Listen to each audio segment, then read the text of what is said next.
Let's sew shorts together. In my previous video, I showed one method of making shorts, and today I will be showing you a different way to make them. We will be starting the same way. Grab a large piece of paper or parchment paper in the size of shorts you want to replicate. You're going to fold the shorts one way and place it on your paper, and you're going to trace around your shorts, leaving around 1 inch on each side and 2 inch on the top and bottom for some seam allowance. Then fold your shorts the other way and do the same thing. This will give you the pattern for your front and your back pieces. Now you're going to lay out your fabric right side up. I quickly ironed mine as it was quite wrinkly. Trace your pattern onto the fabric and then flip that same pattern piece upside down and trace again. Then grab your other pattern piece and do the same thing, making sure to trace one right side up and one right side down. If you have a fabric with patterns, make sure you're tracing all of your patterns in the same direction. Now we have 4 pieces, 2 front pieces and 2 back pieces. You're going to take your 2 front pieces and put them right sides together and pin or clip along the curve. Do the same thing for your back pieces. Here are my sewing settings on my machine. You're going to sew a straight stitch along the curve. I like to keep my fabric lined up with the side of my presser foot.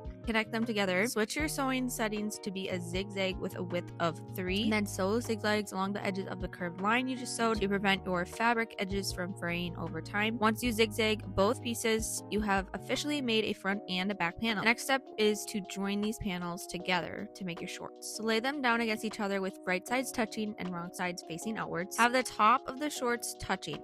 As you can see, I have a little bit of a pattern error for myself because the front piece was way too long, so I'm going to cut that in a second. But first, let's just pin the sides perfectly lined up and then pin the crotch area. After you do that, go ahead and trim any extra bottom or top fabric so they line up nicely, as that's important for hemming. Next, you're going to go ahead and do a straight stitch and then zigzag stitch on the side seams and the crotch seam to join the panels together. Now that everything is together, we will make our waistband. So start by making a double hem. I like to fold the waistband down some and then pin, making sure it stays even amounts all the way around the waist, and then I fold that once more and repin. Make sure there's enough room to thread your elastic, then go ahead and sew close to the edge of the hem all the way around, and then leave a couple inch gap so you have space to insert your elastic. Now that you have that sewed, let's take our elastic and put a clothespin in it to help guide it through the waistband. Put it into your waistband and guide it all the way around until it's out the other side. Then you're going to sew the ends of the elastic together and pull on the shorts to get the elastic to be evenly dispersed, and then you're going to sew the gap shut. The very last step is to hem the legs. I want mine visible, so I'm going to turn my shorts right side out and then make a double hem again using the same clipping method. Keep in mind your back panel might be slightly longer than your front, so make sure to look around the entire pant leg to keep things even as you fold it 2 times. Once it's pinned, you're going to sew along the hem, and now simply repeat this step on your other leg. I like to fold my shorts in half to make sure my hems are equal length. You're going to sew that leg and you're done. These shorts are so cute for summer, and once you get the hang of it, it's so fun and easy to make, especially since you have a pattern now. Happy sewing, everyone!